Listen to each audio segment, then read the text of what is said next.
এই তুই আমার থেকে বেশি আমার বাবাকে কেন যত্ন করিস রে? তোকে আজ আমি মেরেই ফেলবো। রুদ্র, একটা কথা বলবে না তুমি, আমি তো আমার বউকে শাসন করছি, তোমার এত ব্যথা লাগছে কেন? আসলে বৌমা, তোমার শাশুড়ি বেঁচে থাকলে আমি তোমাকে বিরক্ত করতাম না। না না বাবা, আপনার ছেলের কথা ছাড়ুন, আপনার যখন লাগবে চাইবেন আমি দেব। তাহলে একটু আমার ঘরে চলো তো। দুটোকেই আজ শেষ করে দেবো। না বাবা, লাগাবো না, আপনার ছেলে জানতে পারলে আমাকে মেরে ফেলবে।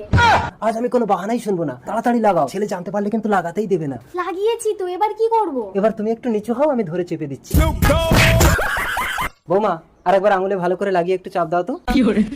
আরে তুমি একটু নিচু হও, আমি ধরে চেপে দিচ্ছি। বাবা, আমাকে তুমি ক্ষমা করো, আমি তোমাকে ভুল বুঝেছিলাম। তুই আমাকে সবসময় ভুল বুঝেছিস রুদ্র। বৌমা আমার জন্য ভাত নিয়ে আসলেও তুই ভাতের থালা কেড়ে নিয়েছিস।